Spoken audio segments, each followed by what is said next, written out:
analyzing gaps would make a difference in the wireless, mobile wireless world. Your comments also apply to wired service like Verizon Fios type service? No, we're just focusing on the wireless side. So I'm making, Fios is not provided in Maine, so we really weren't looking at this bill from the standpoint of the wired side of the business. Thanks. Any other questions? Thank you, Mr. Clark. Thank you. Okay. Amy, go ahead.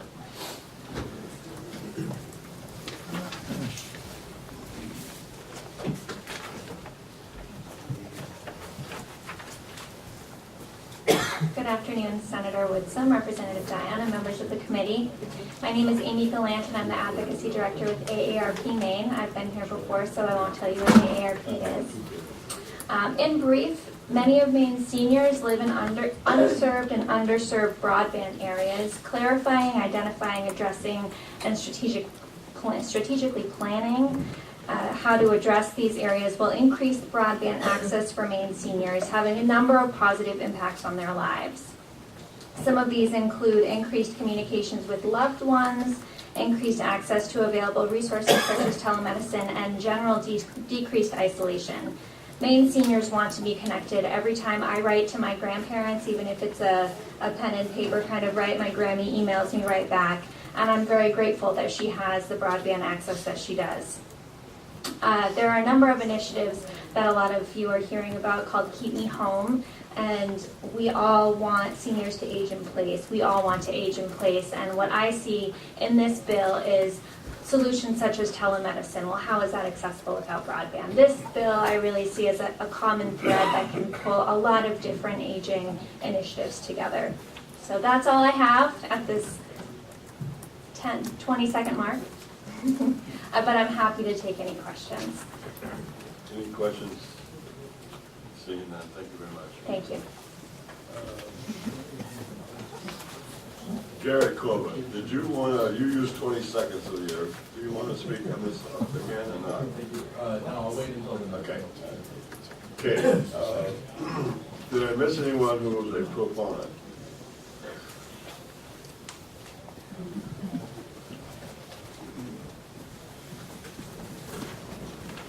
Lots of questions.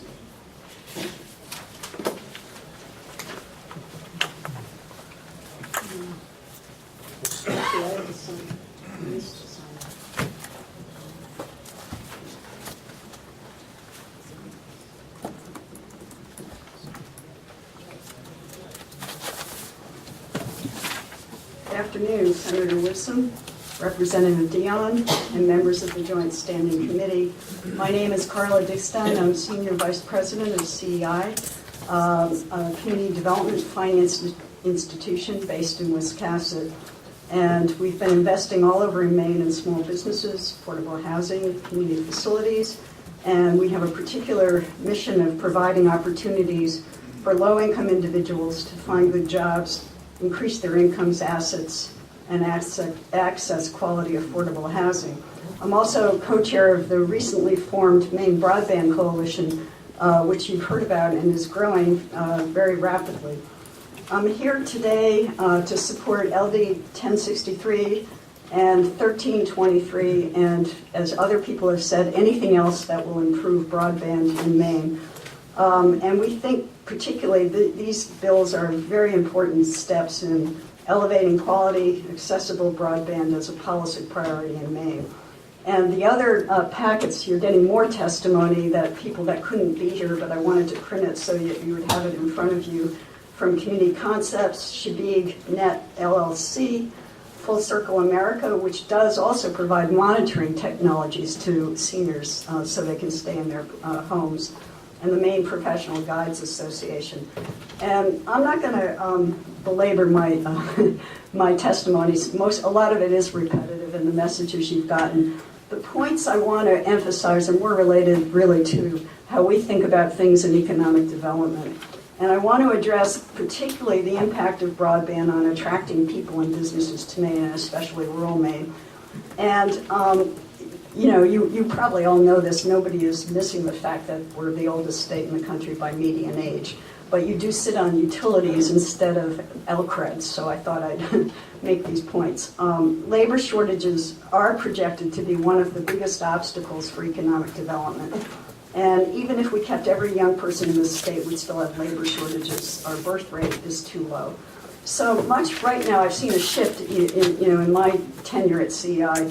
A lot of the discussion in economic development now is focusing on attracting people to Maine, not just businesses. And obviously, you've had an earful today about how important that is to have a 21st century attraction strategy, particularly for footloose entrepreneurs and businesses that can go anywhere. And I just want to reemphasize the point. There's more testimony up there that you got emailed to you from 2 entrepreneurs in Portland. It is also Portland and every place else in Maine that has this problem. And the stories were particularly poignant that, these are people that love Maine, quality of life, but they are having a hell of a time getting their work done. They're technology workers. One owns a technology consulting company. And he and his family say that when you begin to calculate the collective time lost to insufficient bandwidth, it becomes easier to understand why it can be difficult for the state to attract the kinds of high-income, low-impact technology workers that cities such as Kansas City have been successful recruiting. He and his family love Maine, choose to live here, but to attract those who have not yet fallen in love with Maine, we need an infrastructure to be competitive with other markets. So, their quality of life is not going to keep them here. So what about rural areas? We've heard a lot about that too. And I would just say there was a strategic roundtable, an academic roundtable at the Center for Rural Studies a few years ago. And what they found is regions that lack broadband will be crippled. It won't be an immediate solution to all rural problems, but we know that people will not move ahead, as Dan Sullivan has said, without it. I definitely support 1063. I think it provides the foundation that we're all talking about to move forward. We need more people, resources, and organizational options to do that. And particularly interested also in 1323, where it talks also about creating municipal and county authorities that can do this. We've seen very innovative models from Western Mass. They formed also a cooperative of 45 towns in Western Mass that are only putting in fiber, but they too have the advantage that the state of Massachusetts is putting $50 million into it.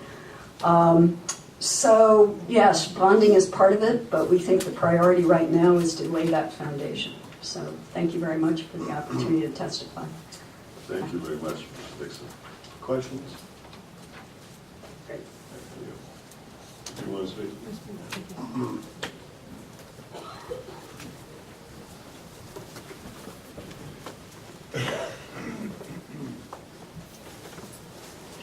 Thank you. Senator Woodson, Representative Dion, and members of the Joint Committee. My name is Mary Ellen Barnes, and I'm the Executive Director of the Lincoln County Regional Planning Commission. Smart enough to follow a lot of other smart folks, so I really just come today to concur with Nancy Smith and Jeff Letourneau and others about the value of LD 1063. Our Regional Planning Commission carries out economic and community development activities in transportation and land use planning in 19 towns, all small, from Somerville to Monhegan and Wiscasset to Waldoboro. We work with town officials, residents, and businesses to improve the foundations for successful community and economic growth. And these are traditionally, as you know, water, sewer, sidewalks, industrial parks, and business incubators. Lincoln County's economy is a small business economy with both thriving and struggling downtowns, an aging workforce, a growing agricultural sector, no public transportation, and bustling summer villages, kind of a microcosm of Maine. Despite being in a seemingly enviable spot in the mid-coast, the county has seen negligible job increases and a slight population decline over the past several years. Improvement to the availability and speed of broadband service, the three-ring binder travels right through the county, right through the heart of the county. This is really essential infrastructure, an untapped asset that could provide entrepreneurship and innovation and overcome, for our county, some of the perceived disadvantages of rural areas. Many towns in Lincoln County have used ConnectME grants to improve internet service, but to some extent, it's been frustrating, time-consuming, and not all that effective. It's a challenge for communities to master technology, pricing, industry direction, for them to develop a firm understanding of feasible alternatives and to wisely invest their dollars. This is one of the major ways that I see LD 1063 as a major step forward for Maine, echoing some of the comments from earlier this afternoon. With new responsibilities, increased funding, planning requirements, and other tools, ConnectME will become a leader. The proposed strategic broadband plan is essential as are the matching funds for community planning. This will leverage and not replace resources and commitment that exists and is building in our towns. I also think that the additional expertise at the authority, sharing the growing knowledge base statewide, would put ConnectME in a unique position to more effectively accomplish its mission and better partner with cities, towns, schools, and businesses. Thank you very much. I appreciate your time. Thank you. Anyone have a comment? Thank you. Thanks. Anyone else that would like to speak in favor of? Okay, seeing none. Opposed or against? I have.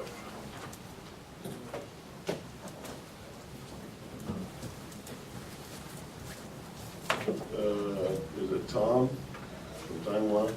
That's Oh, there. we're all set. Okay. We're on that. Okay. Yeah. Thank you, Senator Woodson and Representative Dion and members of the committee. My name is Tom Faderly. And actually, I am here to speak neither for nor against the bill, not opposed to the bill. The general premise of the bill is one that Time Warner Cable supports. And that underlying premise, as we understand it, is to, if not in full, in large part, repurpose ConnectMe to help municipalities take a step back and inventory what's in their community today, analyze where the gaps might be, and then to consider what the economic impacts of various solutions to filling those gaps might be. This is one means of sort of studying first and shooting later. There are other ways to do that. Can't remember if it was Representative Rikerson, I think it was Representative Rikerson, who asked the question, might we want to better understand all of this before we start making decisions? Might we need further study? There are multiple bills, as you know, before you, many of which, if not all of which, affect the same provisions in statute. And as any one of them moves, each bill kind of moves with it.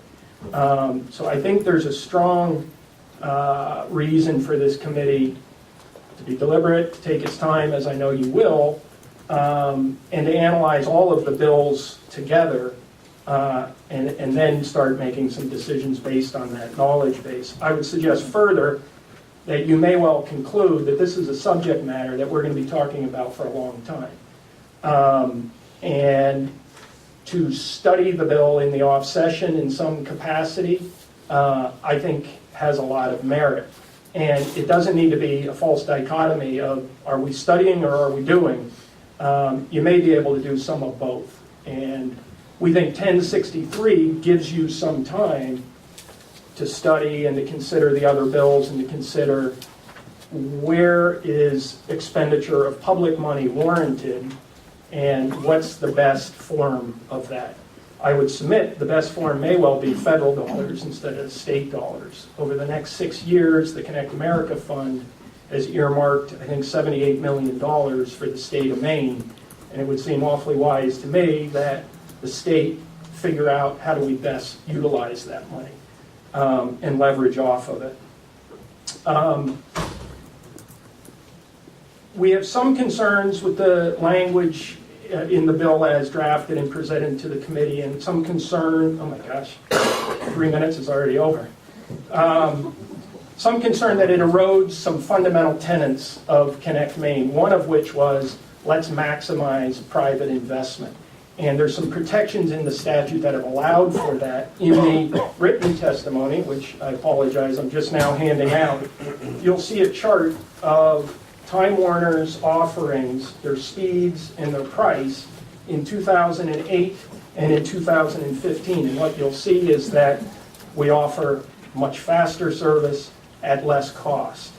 So part of studying this whole issue, I think, is there's going to be a recognition that there have been a lot of successes. The speeds have dramatically increased while costs have gone down. ConnectME has worked with companies like Axiom and Frontier and Red Zone to fill gaps where there was actually no service. And I think if collectively we take some time and look, we can both celebrate some of those successes and identify where the real challenge is going forward and what's the most sensible way for the state of Maine to approach those final challenges.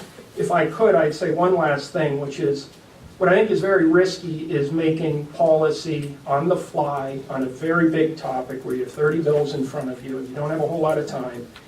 And you get a lot of testimony, and some of it is anecdotal. And some of the testimony I heard today related to text technologies in Monmouth, and that they don't have good internet connection, when Time Warner has fiber that goes right by that plant. Now, they may be getting their service from somebody else, and they ought to tell that other provider, either match what Time Warner can provide you, or we're going to shift to Time Warner, and that's how the competitive marketplace ought to work. The same with Woodland Pulp. We have fiber running right by that mill. We ought to be providing it if they can't get good service elsewhere. So with that, I guess I would make one last comment. Representative Groman asked a question of GWI, what we can do to attract more business and what's the biggest challenge, or more broadband in the rural areas, and what's the biggest challenge? And the answer was demographics. Well, we all know you can't legislate demographics. We've got challenges given our rural economy that we've got to figure out. We're not Austin, Texas, which is a technology hub. We're not Atlanta, Georgia, that has 3 times as many people in a condensed area than the whole state of Maine has. So we've got challenges. You've got a lot of good people in the room and in the state who I think collectively, if put to the task, can come up with some sensible approaches. And so I just urge you to take your time and try and get it right. Thank you. Any questions or comments? Yes. Thank you, Mr. Chair. Thank you, Mr. Fedley, for your testimony. So that's interesting. So you are serving areas in which there is actually competition between providers. Oh, yes, absolutely. And we often hear anecdotally or through third parties of complaints of businesses complaining about the quality of their broadband service. And the conclusion often is, well, broadband in Maine is really suffering, when it's frustrating to us because we learn that company is using another provider and they don't realize we're right there. So I think one of the attributes of 1063 is it starts with an inventory of what's really in the town. An official from Wells recently testified in front of this committee and said, we are in dire need of broadband. I have a map that I'll share with regards to one of the other bills today that shows we're all over the town of Wells. And I put that forward not to suggest our footprint in Milo is as robust as our footprint in Wells. There are challenges elsewhere. But I put it forward just as an example that there's not a deep knowledge of what infrastructure we have in place today and how best to leverage often. And before we move to a conclusion that the government might be able to do it more effectively, cheaper, better, I would be real careful. I think the private sector can probably do it better and cheaper.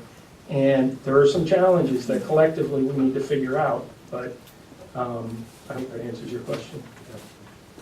I would say one of the challenges is advertisement.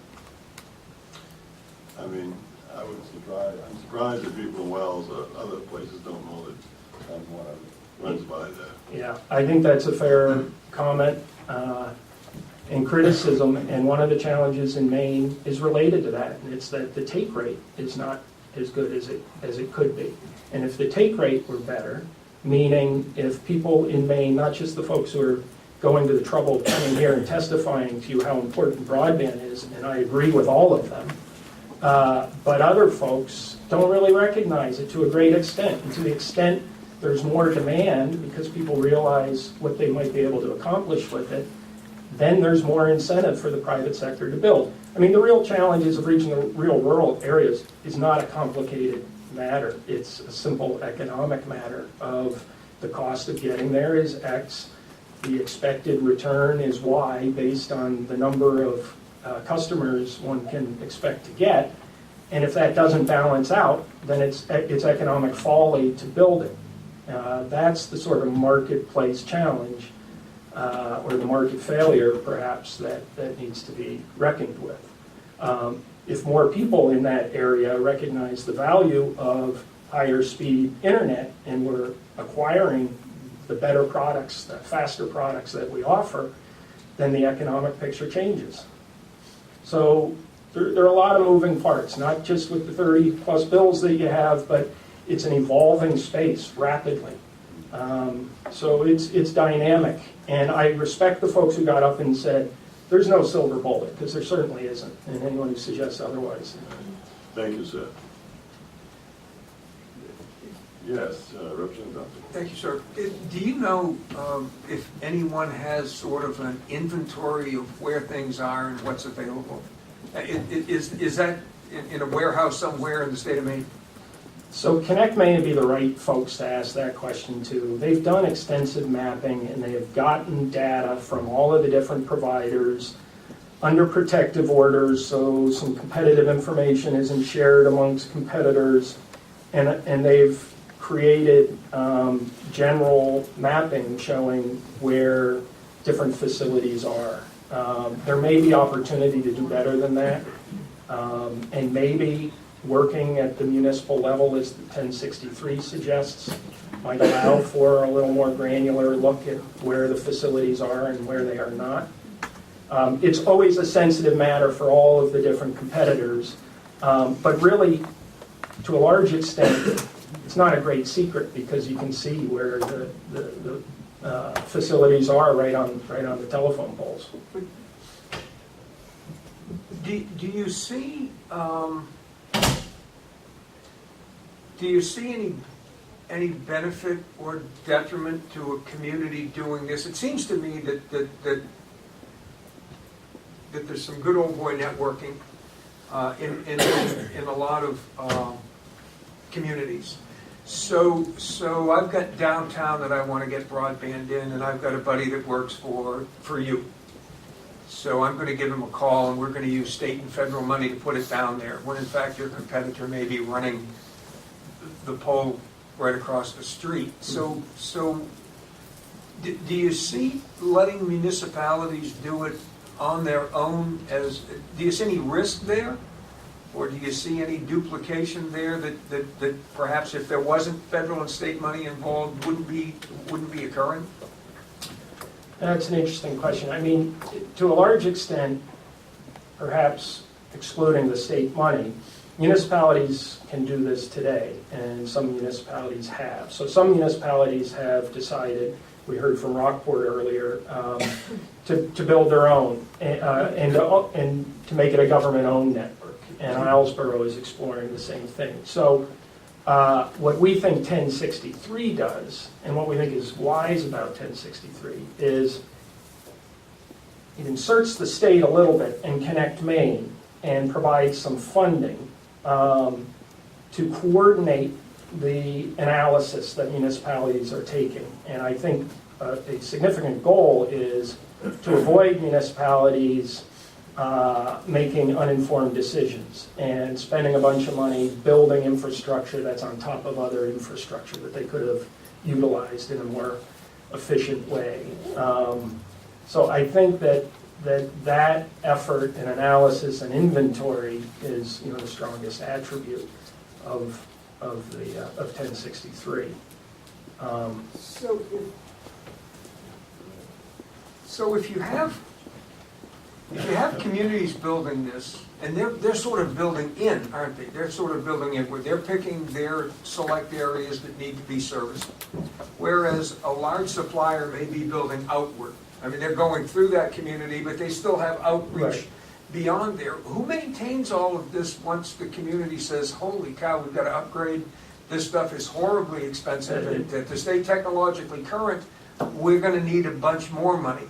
It's a very good question, and there's been general sort of passing reference to public-private partnerships, and in the various bills I've seen that rely on that language, I have not seen a definition yet of a public-private partnership, and often, if not most often, public-private partnerships have the public owning the networks and having all the liability and shouldering all the risk, while the private partner provides a service for a fee.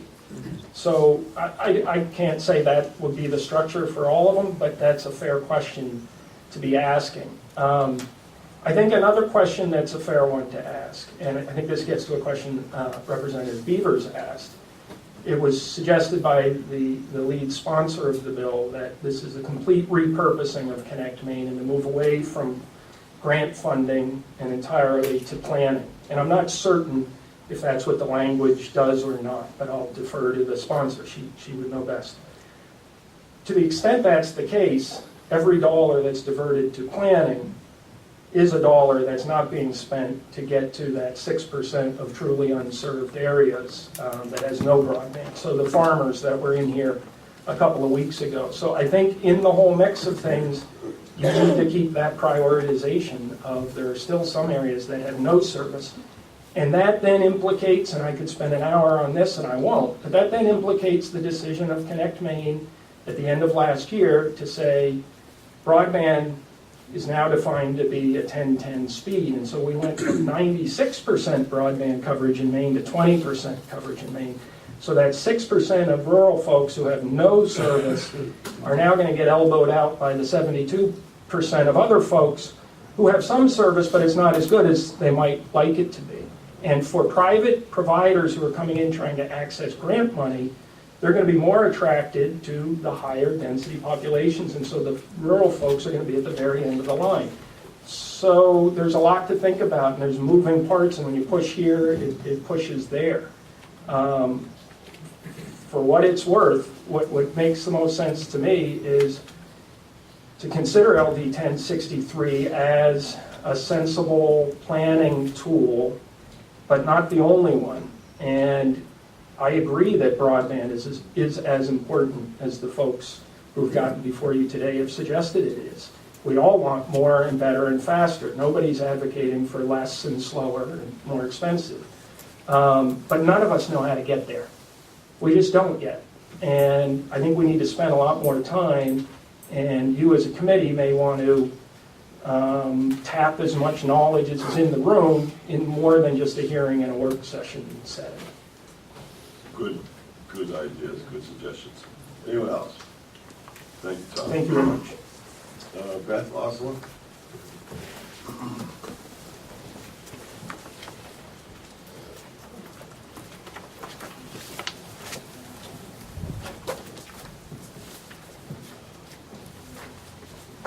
Chairman Woodson, Chairman Dion, members of the committee, my name is Beth Osler. I'm here today representing the Telecommunications Association of Maine. TAM is offering our testimony today neither for nor against LD 1063. You may recall that since the very beginning of this session, the few times I have spoken to you, I've sort of repeated the same theme, and that is be sure that you have in place a way to know what you're doing, to understand the need, to know where the holes are, the gaps are, where they aren't, so that as we move forward, we do so in a planned, reasonable, efficient way. We think 1063 actually accomplishes a lot of that. But we have a couple of really small things, language things. They're significant, though. So I want to touch on just two of those. But first, before I do, I feel like I have to kind of just stand up for a minute for one of our members. We're lucky enough today to actually have a TDS employee here with us. And I did check with them, and actually TDS is in the process of actively designing fiber to the home in their territories, which will pass an additional 22,000 homes with fiber. So I didn't want to leave you with the impression that somehow one of our members wasn't working actively on this. We all are. The two small things I just want to bring to your attention in regard to the bill as it's currently drafted. There's a complete replacement of section 9204. And I know that sometimes when you're writing a whole new section and you're trying to pick up stuff from the old one, things can fall through the cracks. But the actual concept that is in the current statute, that the state should avoid impeding or devaluing private investment, is missing from the new language. We think this is really important for obvious reasons, but frankly, we just want to be sure, we reiterate that private investment has already run fiber through the state of Maine.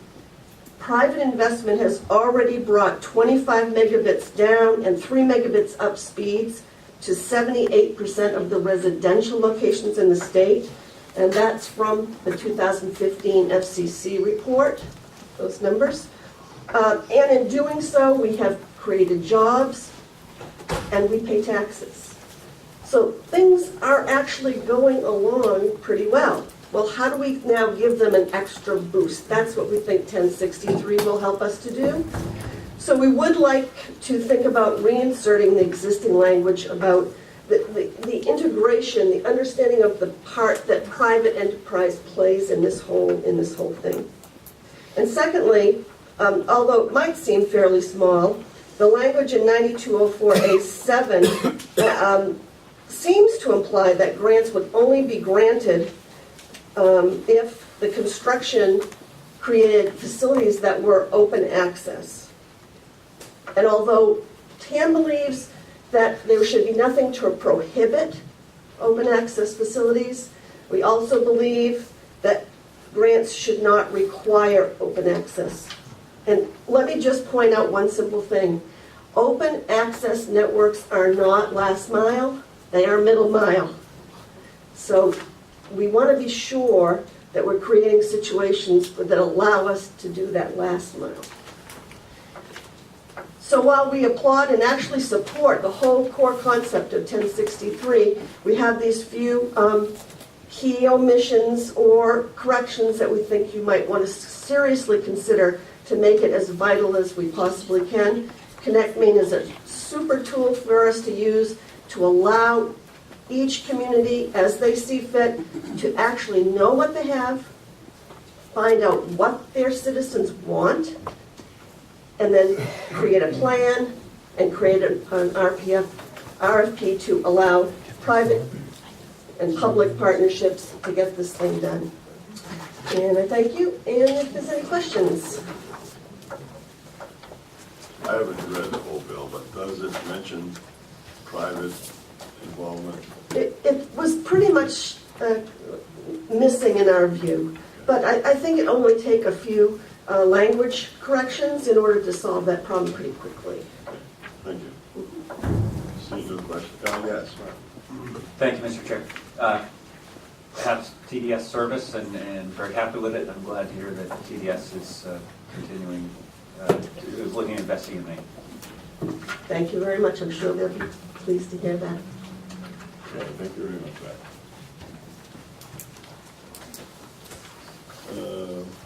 Chris Hodgson.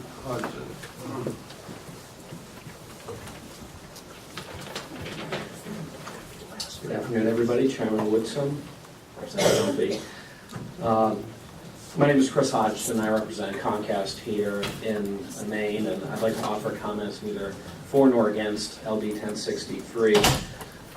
We do have, and you'll see in detail in my written comments, some concerns and suggested edits that could be incorporated into any amendment that the committee may see fit to incorporate into the bill. Our concern, though, with the legislation is qualified to be certain. Comcast supports efforts to partner with the private sector to deploy broadband technologies in unserved areas where businesses and residents currently lack access. And we support accomplishing these policies through technologically and competitively neutral methodologies. Unfortunately, as a couple of recent speakers have similarly testified, the language in this bill could be, I think, clarified or amended in such a way that the bill would in fact be competitively neutral and would not prescribe a particular technology or network management methodology. Ms. Osler just, I think, very succinctly described some of those concerns, so I will skip through certain parts of my written testimony and just highlight areas that perhaps she did not see fit to comment on. So the first area of the bill that I think would achieve those basic concepts that I just outlined really can be found in 9202A, subsection 2C. Apologize for the lengthy reference. So that establishes priorities for the ConnectME Authority, and it establishes as a priority both investment in areas that are unserved and underserved. And while I would not suggest that you should strike underserved entirely from the bill, I think it does make sense to be clear that your intention is to invest or to prioritize investment in areas that are currently unserved. The reality, I think, is that if you take your focus off areas where broadband service is currently lacking, you run the risk of having investment in current areas where there is broadband service. So that would be suggestion number one. Along the lines of that, in section 9204, the duties of the ConnectME Authority are articulated, and it talks about investment in broadband infrastructure. Currently, the language not only limits projects to projects that would invest in areas that are both unserved and underserved, which creates a situation where a simple line extension to a part of town